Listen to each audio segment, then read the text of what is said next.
지금까지 얘기한 거는 이해가 잘 돼요? 네. 예. 그래서 이 조연초등학교의 성과는 개별 문화예술 교육 프로그램이 아닌 공교육 내에서 이 문화 시스템을 구축했다는 점, 그리고 교육과정과 교육 내용의 혁신에 문화예술이 중요한 원리로 작용했다는 점, 그리고 예술 강사뿐만 아니라 교사와 운영진 모두가 학교문화예술 교육의 주체가 되었다는 점이 성과로 들 수 있어요. 근데 이제 아무래도 또 부딪히는 부분들이 있었겠죠.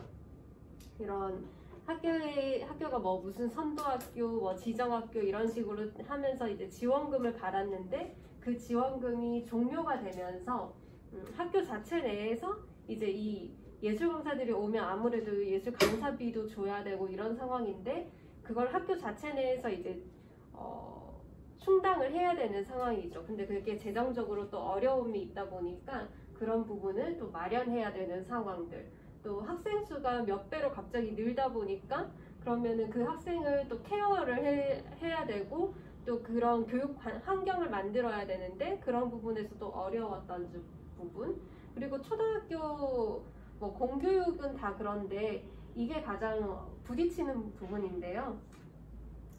교사들이 이제 전출을 가잖아요. 그래서 5년에 한 번씩인가 이제 다른 학교에 가야 되고 이게 이제 공교육의 시스템인데 그러다 보니까 처음에는 의기투합해서 이제 교사들이 시작을 했는데 그 교사들이 다른 학교로 가버리고 또 다른 학교를 가고 또 다른 학교에서 새로 오니까 그 교사들은 그걸 또 적응해야 하고 또 그 교육 환경을 알아야 하잖아요. 그런 것들에 대한 이제 어려운 점이 있던 거죠. 그래서 그런 것들이 있다 보니까 지속 가능한 것에 대한 이야기에 대해서 많이 해야 돼요. 그래서 이런 어려움을 극복하고 지역문화예술 교육의 새로운 전형을 창출할 수 있도록 꾸준한 관심과 지원이 필요하다라고 이야기하고 있고, 이제 조연초등학교 다음으로 예술꽃 씨앗학교를 볼 건데요. 예술꽃 씨앗학교는 어떤 학교의 이름이 아니라 사업의 이름이에요. 그래서 여러분들이 문화예술교육진흥원이라고 혹시 들어보셨나요? 네. 한국문화예술교육진흥원이라고, 또 우리가 그게 명칭이 굉장히 길기 때문에 그냥 아르떼라고 부르기도 하는데요. 홈페이지는 아르떼 arte.co.kr인가 뭐 그래요. 그래서 우리가 뭐 아르떼 예술강사라고 하기도 하고, 그래서 한국문화예술교육진흥원이 이제 나라에 산하된 기관인데 이 진흥원에서 거의 대부분의 문화예술 교육에 관련된 일을 진행한다고 생각하시면 돼요. 정부에서 하는 일들을. 그래서 이 문화예술 교육사라는 자격증도 한국문화예술교육진흥원에서 이제 주최해서 발급받는 자격증이고요. 그리고 1년에 한 번씩 예술 강사를 모집을 해요. 그래서 학교 문화예술 강사, 그 사회문화예술 강사를 모집을 하고요. 그래서 지원을 합니다. 그래서 지원을 해서 만약에 내가 학교 문화예술 강사가 되었어. 그러면 이제 아르떼 한국문화예술교육진흥원의 소속의 예술 강사가 되는 거예요. 그러면은 이 진흥원에서 예술 강사도 뽑지만 학교들의 지원도 받아요. 그래서 학교들의 지원을 받고 그 학교에서 우리는 연극 강사가 올해 필요해요 라고 하면 이 소속된 예술 강사 중에 이제 연극 강사를 이 학교에 보내주는 거예요. 그래서 학교는 예술 강사를 지원을 받는 거죠. 학교에서 예술 강사에 대한 강사료를 주는 건 아니고요. 이 진흥원에서 줍니다. 그렇기 때문에 학교도 그만큼 혜택을 받는 거죠. 그 강사료를 사용하지 않고 이제 예술 강사가 우리 학교에 오는 거니까 학교도 거기에 대한 혜택을 받는 거고, 이 예술 강사도 이제 진흥원에 소속이 돼 있으면 내가 힘겹게 어디 학교를 나갈지 찾지 않아도 이제 그 파견을 보내주기 때문에 그곳에서 내 일자리 일을 할 수가 있는 거죠. 그런 식으로 진행이 되고, 이제 학교문화예술교육 같은 경우에는 제가 초, 중, 고 특수학교 얘기했잖아요. 그래서 이제 내가 학교문화예술교육 예술 강사로 지원을 할 때 초등학교에 갈지 중고등학교를 갈지 선택을 해요. 그래서 중고등학교는 묶여져 있고요. 초등학교는 따로 이렇게 되어 있는데, 예전에는 제가 2010년부터 2005년까지 거의 횟수로 6년간 예술 강사 활동을 했었어요. 그래서 저는 초등학교를 지원을 해서 초등학교를 갔었고, 그래서 내가 초등학교를 지원했으면 중고등학교는 못 갔어요. 그런 시스템이었는데 지금은 바뀌어서 내가 초등학교를 지원했다 하더라도 1차적으로는 초등학교에 먼저 가지만 중고등학교에 학교가 강사가 배치가 안 된 학교들이 있으면 내가 거기 또 지원을 해서 중고등학교도 갈 수 있다고 하더라고요. 그리고 이제 특수학교 같은 경우에는 플러스로 선택하는 거예요. 내가 초등학교를 지원을 했지만 특수학교 또까지도 나갈 수 있니? 라고 이제 특수학교는 더 플러스에서 체크할 수 있어요. 그래서 내가 이걸 체크하면 둘 다 나가는 거겠죠. 그래서 이제 특수학교에 나가면 장애인을 대상으로 하는데 아무래도 특수학교는 좀 더 어렵겠죠. 대상자가 이제 장애 학생들이다 보니까 이제 거기에 대한 전문 지식도 당연히 있어야 할 테고, 그래서 저는 특수학교는 가지 않았는데 그 이후에 좀 어떤 내 활동 범위라든지 또는 어떤 내가 하는 분야에 대해서 좀 더 전문성을 키우기 위해서 연극 치료를 공부를 했었거든요. 연극 치료를 공부하다 보면은 이 장애 학생들을 만날 수밖에 없어요. 그래서 이제 더 내가 뭐 발달 장애라든지 또는 지적 장애라든지 이거에 대해서 좀 더 전문성 있게 공부를 하게 되죠. 그래서 자기가 하는 만큼 또 더 다양하게 범위를 넓혀서 활동을 할 수가 있을 거예요. 근데 이렇게 이렇게 학교문화예술교육 사업인데요. 이 사업은 진흥원에서 진행하는 사업이고요. 학교에서 지원을 합니다. 그래서 아르떼에서 예술꽃 씨앗 학교라는 사업 공고를 내요.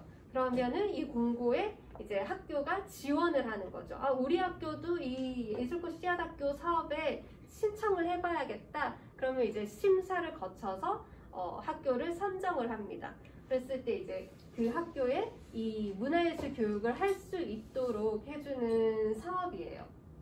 그래서 소규모 학교문화예술 교육 지원 프로그램이고, 이거는 보통 아르떼가 예술 강사를 파견해주는 시스템이잖아요. 근데 그냥 이 예술 강사를 파견하는 시스템이 아니라 예술꽃 지원학교는 이제 지원금을 줘서, 돈을 줘서 학교 자체 내에서 운영할 수 있도록 하는 거예요. 그래서 학교는 예술 강사가 파견해 오면은 물론 문화예술 교육 수업을 진행할 수는 있겠죠. 근데 예술 강사가 없으면 진행을 못 하잖아요. 그러니까 학교 자체 내에서 학교 스스로가 문화예술 교육을 진행할 수 있도록 그 자립심을 키워주는 거예요. 거기에서 도움을 주는 거는 이제 지원금을 주는 형태로 진행을 하는 거죠. 이해되나요? 네. 네. 그래서 2008년부터 이제 한국문화예술교육진흥원에서 주관해서 진행을 했고요. 이제 모든 학교를 다 이제 선정하는 것이 아니라 심사를 거쳐서 선정하게 되는데, 선정 자격 요건은 4년 이상 지속적으로 문화예술 교육을 진행한 학교 중에 전교생 400명 이하의 소규모 초등학교를 뽑고 있어요. 그러니까는 이 학교가 자체적으로 문화예술 교육에 대한 관심이 얼마나 있고 또 지속하려고 노력했는지를 보는 거죠. 그리고 일단은 대도시에 있는 큰 학교들보다는 좀 지역에 있는 작은 학교들을 대상으로 지원해 준다고 생각하시면 돼요. 사실 도시에 있는 학교들은 학생들이 접할 수 있는 기회가 많아요. 뭐 주변에 학원도 있기 때문에 내가 뭐 피아노 학원 다니고 싶으면 피아노를 배울 수도 있는 거고, 또는 다양하게 경험할 수 있는 환경들이 인프라가 조성이 되어 있는데, 지역에 있는 예를 들어 뭐 농어촌에 있는 학교들 같은 경우에는 내가 피아노를 배우고 싶어도 주변에 피아노 학원이 없어서 막 읍내까지 나가야지 피아노 학원을 갈 수가 있는데 그러기도 너무 어렵고, 이런 환경에 있는 학교들을 우선적으로 지원을 해주는 거죠. 그리고 교사 혹은 학교 운영자의 의지가 얼마나 있는가, 이 사업을 해서 학생들에게 문화예술 교육을 하고자 하는 의지가 얼마나 있는지, 또 농산 어촌 소재의 소규모 초등학교를 대상으로 이제 선정을 합니다. 그래서 상대적으로 문화 기반이 부족한 지역의 학생들한테 문화예술 교육의 기회를 제공하고자 하는 거예요. 그래서 저도 이제 농촌에 있는 초등학교에도 수업을 많이 나갔었거든요. 가면은 그 학교 안에서 엄청 많이 배워요. 저는 차라리 도시에 있는 학교보다 농촌에 있는 학교에 다니는 게 아이들한테는 더 좋겠다라고 생각을 했던 게 뭐냐면, 뭐 우쿨렐레도 배우고 뭐도 배우고 엄청 많은 미 배우는데, 물론 도시에 있는 학교도 배워요. 근데 도시에 있는 학교들은 학생 수가 많잖아요. 그러니까 이제 한 번 발표하는 것도 뭐 몇 명의 학생들만 뽑아서 발표한다든지 이런 식으로 하고, 또 몇 학생은 뭐 우쿨렐레, 몇 명은 뭐 미술, 무용 이렇게 나눠서 선택해서 하잖아요. 근데 이 학교는 학생들이 적다 보니까 얘네들이 다 우쿨렐레하고 얘네들이 다 무용하고, 그러니까 한 명이 얻는 기회가 너무 많은 거예요. 그리고 전부 다 나와서 발표하고 몇 명 안 되다 보니까, 그러니까는 이 학생은 1년 동안 발표할 기회나 배울 수 있는 기회가 너무 많더라는 거죠. 그래서 시골에 있는 학교 다니는 것도 참 괜찮겠다 이런 생각도 했었어요. 그래서 이제 근데 이제 학교 이외에 배울 수 있는 환경들이 부족하다 보니까 그런 기회를 제공해 주는 거죠, 학교 안에서. 예술꽃 씨앗학교의 교육적 목표이자 정책적 목표가 이 문화 기반이 부족한 학생들한테 문화예술 교육의 기회를 제공하는 것이 되는 거죠. 그래서 이 예술꽃 씨앗학교의 사업 운영 내용을 보면 4년 동안 매년 1억 원 규모의 지원금을 줘요. 그러니까 1년 주고 끝나는 것이 아니라 4년 동안 주는 이유는 이 1년만 주면 그 기반을 잡는 데 굉장히 짧은 시간이기 때문에 4년 동안 줘서 이제 그 기반을 확실히 지원금이 없더라도 자리 잡을 수 있도록 만들어주는 거죠. 그래서 이제 예산 부족으로 포기했던 여러 문화예술 교육 프로그램을 진행할 수 있도록 이제 지원금을 주기도 하고, 또 교육 프로그램을 컨설팅 해주기도 합니다. 그래서 이 학생들의 어떤 사정이라든지 또는 주변 환경들을 봤을 때 어떤 문화예술 교육이 필요한지에 대해서 분석해 주는 거예요. 그래서 만약에 이 지역에 음악학원은 한 5개 정도 있는데 미술학원이 없어요. 그러면 굳이 학교에서 음악 교육을 할 필요는 없겠죠. 부족한 부분을 채워줘야 되기 때문에 미술학원이 없으니까 여기는 미술 교육을 좀 더 중점적으로 해줘야겠다라고 생각을 하는 거죠. 그런 식으로 프로그램을 컨설팅을 해주는 거예요. 그리고 학생들이 뭐 부모님이 만약에 맞벌이 가정이다 또는 한부모 가정이다에 따라서 어떤 교육 프로그램을 진행해야겠다라는 것도 이제 컨설팅을 할 수 있는 거죠. 또 사업 관계자 워크숍 지원. 그래서 이 지역에 있는 어떤 아까 해마루처럼 이 지역에 어떤 문화예술 교육을 진행하는 극단이 있다든지 그런 부분들을 찾아내서 이 학교에 지원해 줄 수 있도록 해주는 거예요. 그래서 문화 인프라 등 불리한 환경에 처해 있어서 정부의 지원이 필요한 부분들이 있으면 그 지역에 있는 단체나 이런 부분들을 찾아내서 같이 지원을 해주기도 하고, 또 지역 문화예술 교육 코디네이터로 활용을 하기도 합니다. 그래서 이 지역에 만약에 어떤 축제가 있어요. 예를 들어 부산 국제 어린이 영화제가 있다. 그러면 이 학교에서 영화 수업을 진행해서 이제 학생들이 이 축제에 나갈 수 있도록 이 지역의 축제와 연계를 시켜주는 거죠. 그래서 학교 수업으로 그냥 단순히 끝나는 게 아니라 더 사회로 나와서 아이들이 좀 더 넓게 활동 범위를 넓게 할 수 있도록 그런 것들도 이제 지원을 해주는 거죠. 그리고 학교 간의 정보 및 사례 공유를 위한 인터넷 홈페이지 운영, 모니터링, 홍보 이런 것들도 같이 지원을 해주면서 진흥원이 이제 이 학교가 스스로 그 기반을 잡을 수 있도록 구축을 해주는 그러한 사업입니다.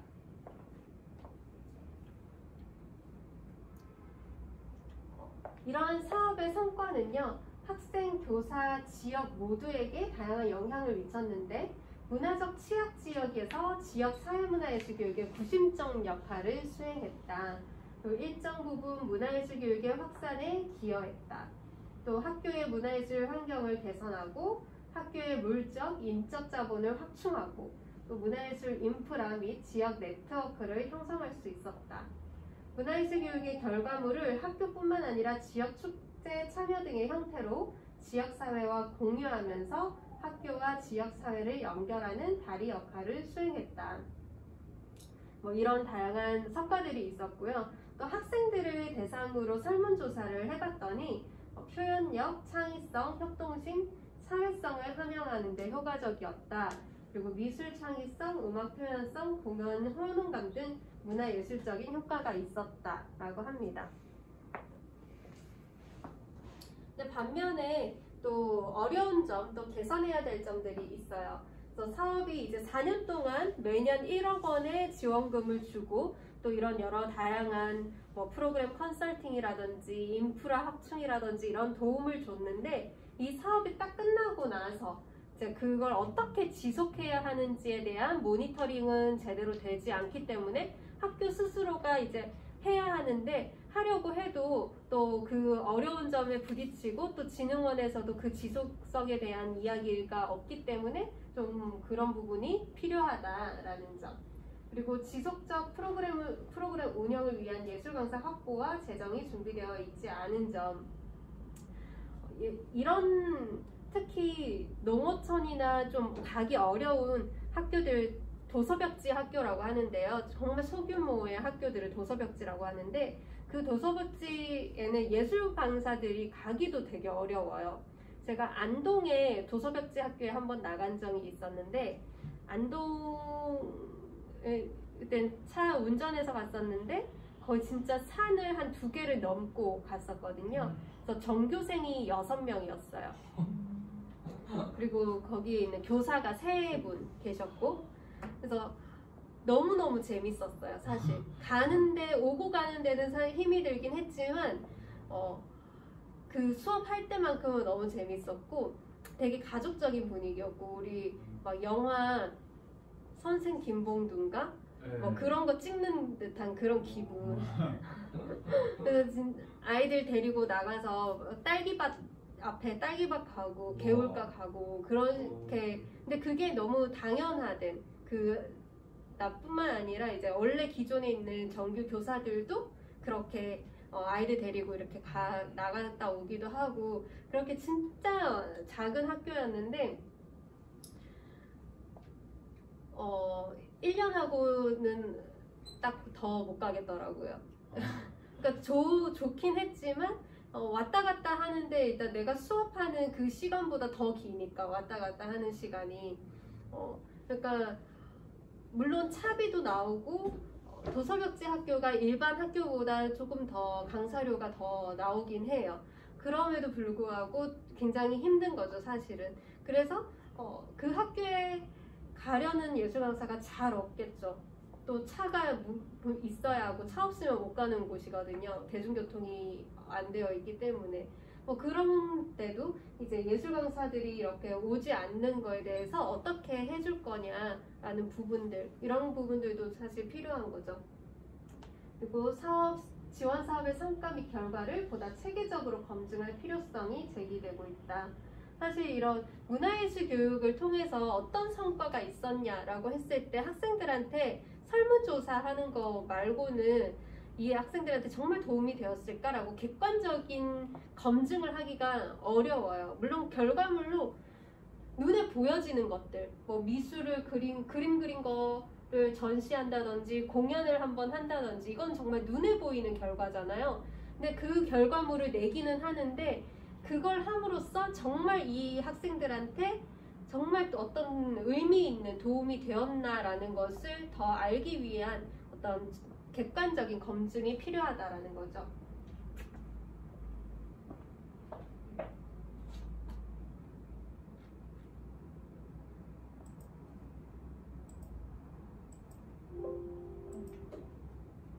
이 예술꽃 씨앗학교 관련 영상을 잠깐 볼게요. 네.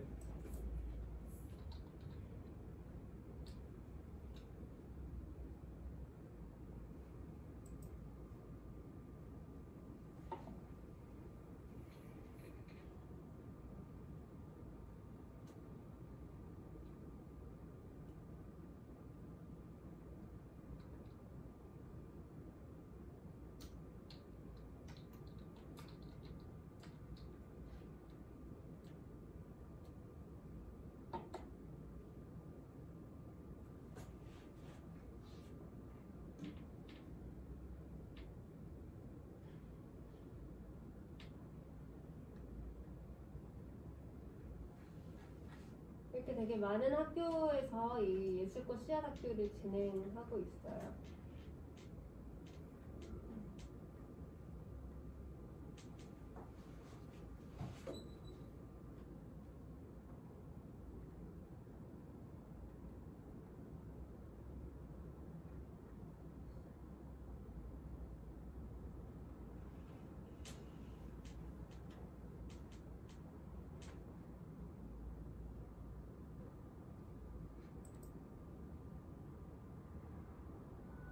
아직도 먼지 덮고 주무세요? 세살의 병으로 우리 소프라노 색소폰 소리를 한번 들어보시겠습니다. 아니고 내가 원하는 영상이 없네.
되게 많은 학교에서 이 예술꽃 씨앗 학교를 진행하고 있고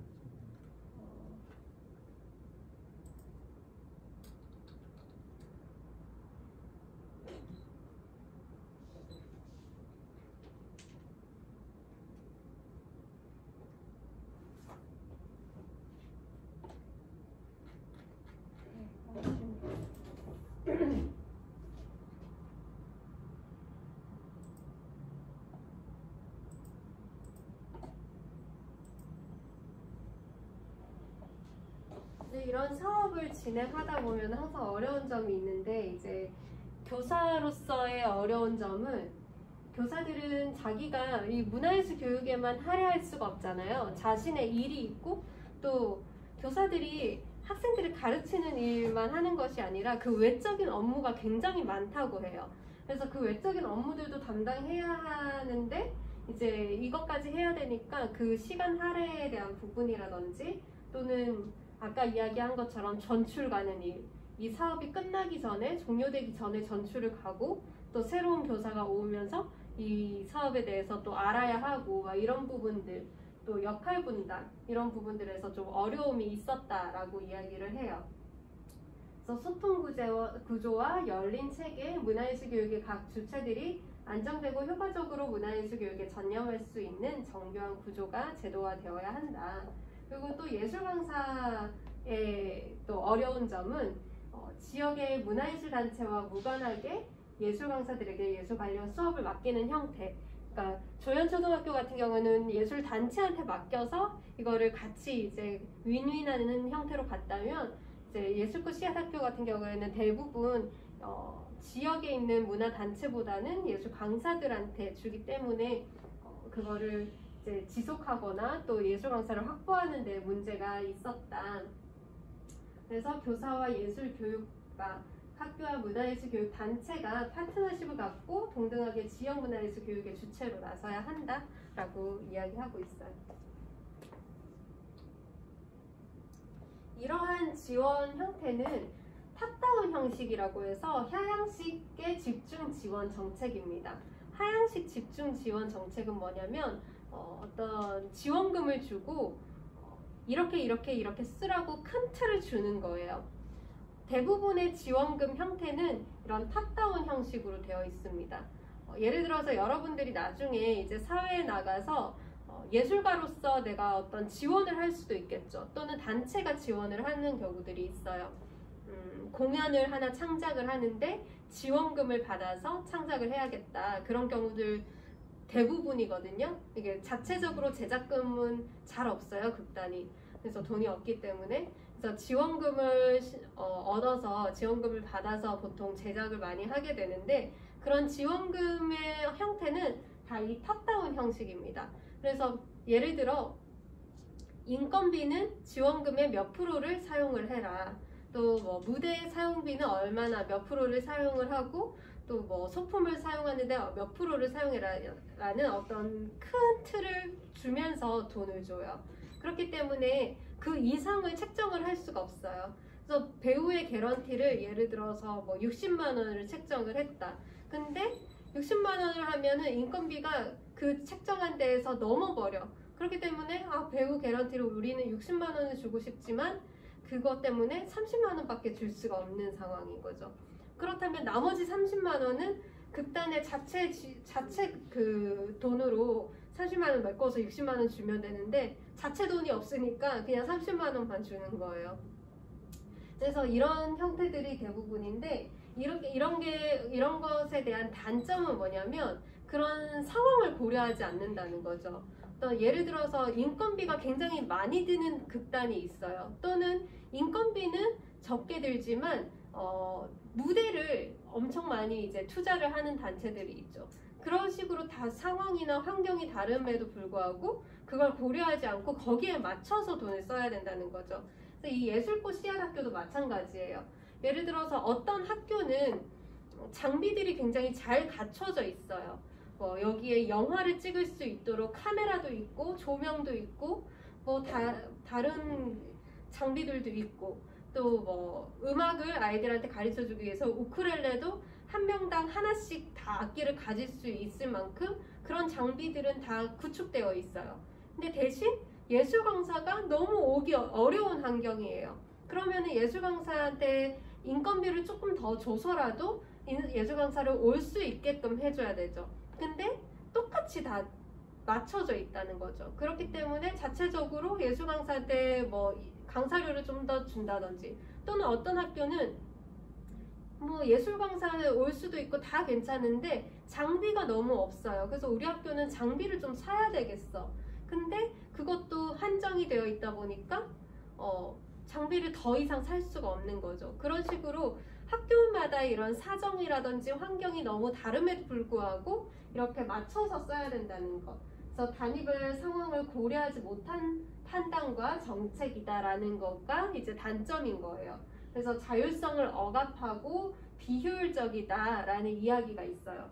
근데 이런 식으로 왜 지원금을 주냐면 안정된 추진을 할 수 있고 이 사람들이 마음대로 돈을 쓸 수 없게끔 하는 거죠, 사실은. 그리고 일관성과 확산력을 가지고 있어서 이렇게 집중 지원 정책을 사용하고 있습니다. 그래서 학교별로 가장 필요한 순서를 정해서 어떤 학교는 장비가 더 필요하다, 어떤 학교는 강사료를 좀 더 높게 책정해야 된다, 이런 것들을 다 고려해서 자율적으로 집행할 수 있도록 재량권을 확대해야 되는 것이 아니냐라는 이야기 나오고 있고, 또 문화자원과의 연계 강화, 또 지역의 예술인, 예술강사, 지역의 문화기반 시설과 좀 더 연계할 수 있는 방안들을 마련해 주어야 하지 않나. 또 지역에 적합한 문화예술 교육 콘텐츠에 대한 고민이 필요하다. 그래서 부산 같은 경우에는 이제 영화라는 어떤 그 장르가 굉장히 발달되어 있기 때문에 그런 것들에 대한 컨텐츠를 연계해서 교육을 만드는 방법들, 이런 것들도 필요하고, 또 지원 사업이 종료된 학교들에 대한 장기적인 비전이 필요하다라는 것이 이제 개선점으로 이야기되고 있고요. 그래서 이런 것들이 예술고 씨앗학교의 운영과 지향에 대한 주체 간의 심도 깊은 논의가 되고 있고, 또 일상적이고 수평적인 네트워크, 지역별 네트워크 등 다양한 해결 방안에 대한 고민이 필요하다. 그래서 아무래도 사업을 추진하는 데에는 장점이 있으면 그만큼 또 단점이 있어요. 그리고 또 그 단점을 발견했으면 그거를 개선해 나가야 되는 게 계속된 과제겠죠.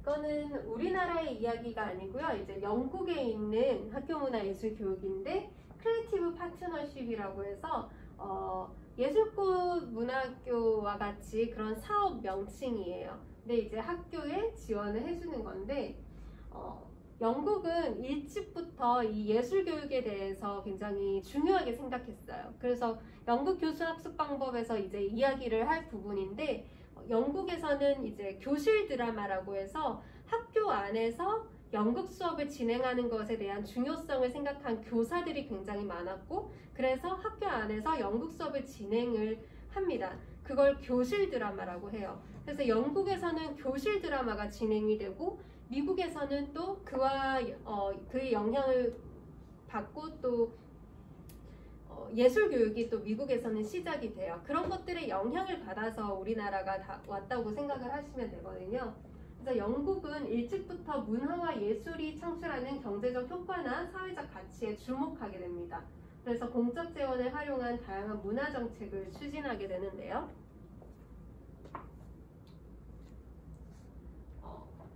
이러한 정책적으로 진행된 일은 어떤 대통령이 또 어떤 당이 집권하냐에 따라서 굉장히 달라져요. 우리나라도 마찬가지예요.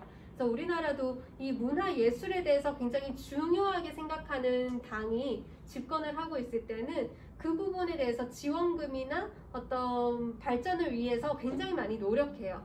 그러면 그때는 막 발전을 합니다. 근데 그 문화예술에 대해서 그게 뭐가 중요해? 다른 게 지금 중요한 게 널렸는데 거기에 대한 예산 줄여 너무 많아 라고 생각하는 대통령이나 그 당이 집권을 하게 되면 당연히 쇠퇴하게 되겠죠. 그런 식으로 이 정책적으로 생겨난 것들은 다 이 당의 영향을 굉장히 많이 받아요. 그래서 문화예술 교육도 마찬가지예요. 문화예술 교육도 이 정책적으로 생겨난 거라고 했어요. 그래서 미국에서 영향을 받아서 우리나라에서 도입이 되었는데 정책적으로 이 교육이 굉장히 중요해 라고 생각했기 때문에 받아들여 온 거고 이제 진행이 되고 있죠. 근데 어떤 때는 굉장히 막혀서 쇠퇴하기도 하고 또 어떤 때는 부흥하기도 하고 그래요. 영국도 마찬가지예요. 이때 당시에 이제 1997년 집권한 토니 블레어 수상이라는 사람이 신노동당 정부였는데 이때 당의 핵심 정책이 교육을 통한 동등한 기회를 부여해주자였어요. 그래서 누구 하나 누구는 가난하고 또 누구는 어떻고 인종이 어떠하고 이런 걸 다 떠나서 교육받을 수 있는 평등하게 교육받을 수 있는 권리가 있어야 한다라고 생각을 했고 또 정책적인 목표로는 창의성이 굉장히 중요하다고 생각했어요. 그래서 나라가 발전하기 위해서는 누구나 다 교육을 받아야 하고 또 어떠한 교육을 받아야 하냐면 창의적인 교육을 받아야 이 사람들이 나와서 사회에 나왔을 때 사회 일꾼으로 이제 일을 할 때 나라가 발전한다라고 이야기를 하는 거예요. 그래서 창의성이 국가 성장의 핵심 동력이 될 것이라는 정치적 판단을 내린 거고요. 그래서 이 창의성 교육을 하기 위해서는 문화예술 교육이 필요하다라고 정책적으로 이제 추진을 하기 시작한 거예요. 그래서 크리에이티브 파트너십이라는 이 사업을 잉글랜드 지역 내에 사회적 소외계층 자녀를 대상으로 먼저 추진을 합니다. 그래서 이 사업은 당시 신노동당 정부의 문화예술 교육에 대한 철학과 정책적 지향을 잘 나타내는 프로그램이라고 할 수 있어요.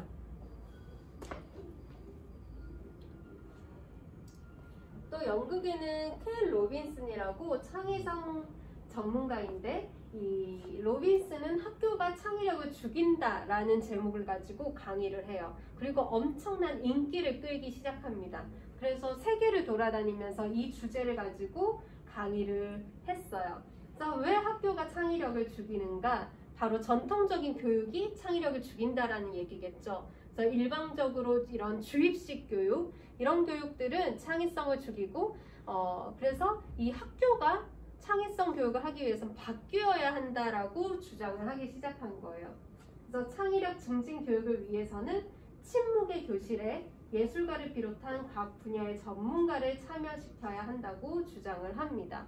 그래서 지금도 그렇잖아요. 저 혼자서 지금 일방적으로 여러분들한테 전달을 하고 있고 여러분들은 조용히 하고 있고, 그죠?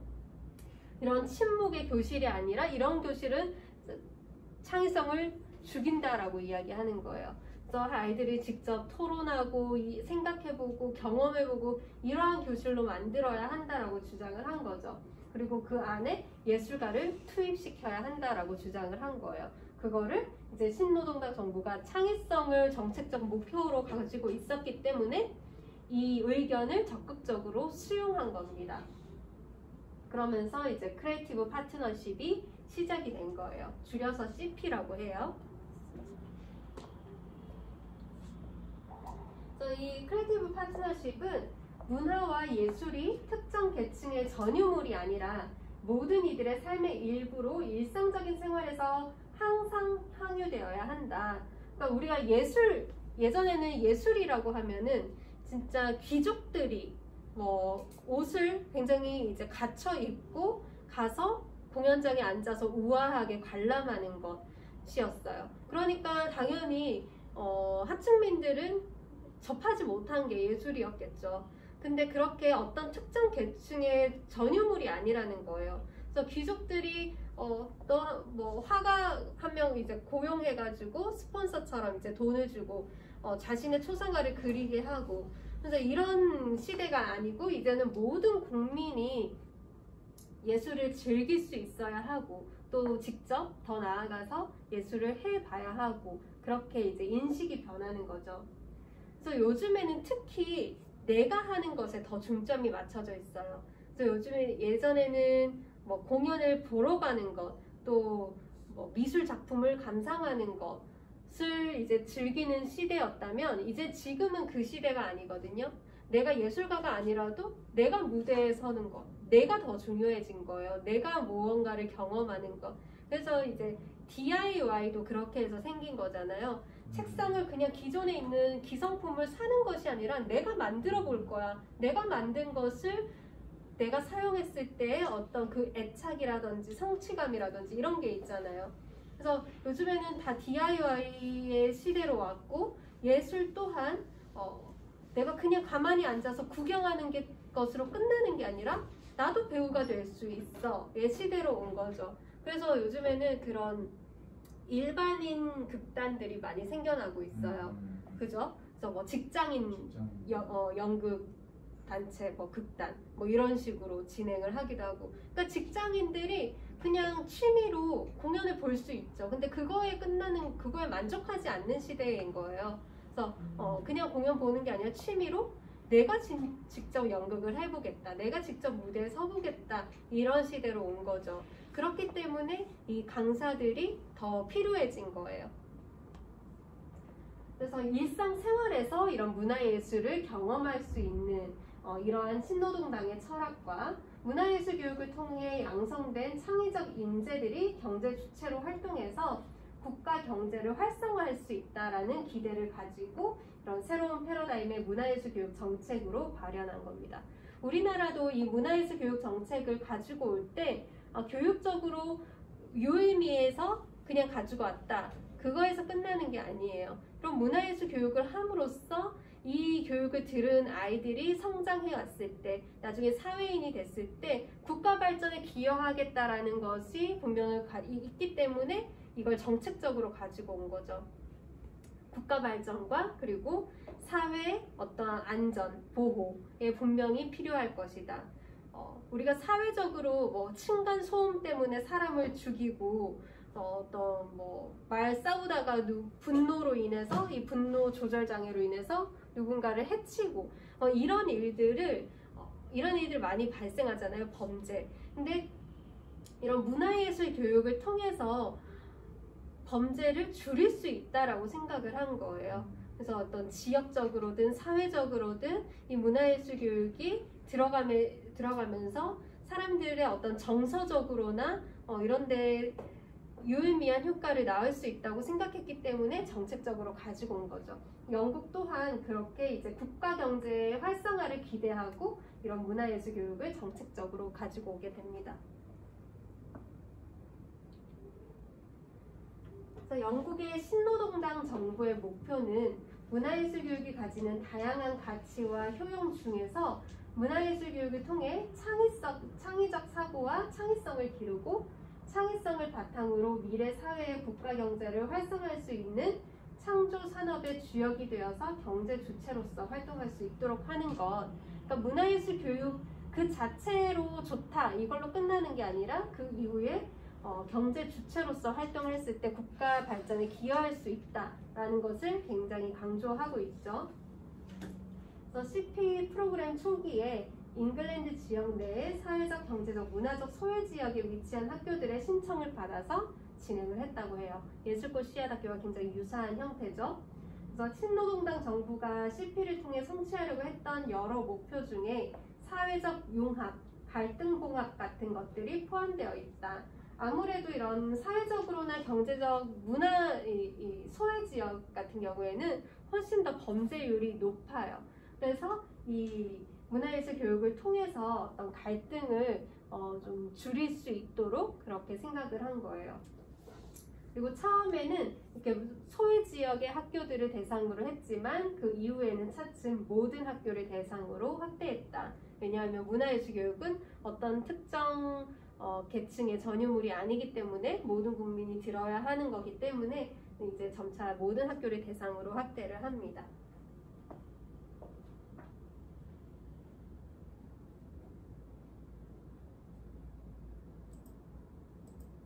여기까지 하고 마칠게요. 그래서 이 CP는 2002년에 시작을 해서 정부의 대규모 지원으로 진행이 됐고요. 효율적인 추진 체계 구축과 더불어 창의력, 집중력, 학습에 대한 관심과 같은 다양한 분야에 주목할 만한 결과를 가지고 옵니다. 그런데 이제 이런 정책적으로 진행이 되는 사업 같은 경우에는 또 당이 바뀌면 또 어떻게 될지 몰라요. 마찬가지로 보수당 정부 집권 이후 2년 만에 정부 지원이 중단이 됩니다. 그래서 또 정부 지원이 중단이 되었기 때문에 아무래도 지속하기가 어려운 부분이 있었겠죠. 근데 이 CP는 현재까지도 우리나라를 비롯한 세계 여러 나라에서 문화예술 교육의 중요한 사례로 주목되고 있고 또 이것에 영향을 받아서 또 우리나라도 새로운 사업들을 진행을 하고 있는 상황이죠. CP에 대해서 좀 더 설명해야 되는데 나머지는 다음 주에 마저 하도록 할게요.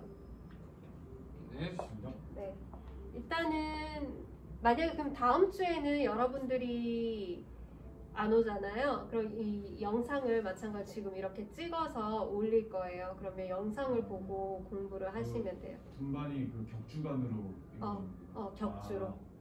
그 다음 주에는 영상으로 공부. 알겠습니다. 그리고 그 다음 주에 대면 이렇게 일단은 분반해서 격주로 하고 만약에 1단계로 좀 내려가면은 10명 이상 수업 진행 가능하다고 하면 같이 이제 모여서 수업을 진행을 할게요. 그리고 여러분들이 2인 1조로 이제 실습을 진행을 해야 되니까 2명이서 그 팀을 만들어 오세요. 다다음 주에.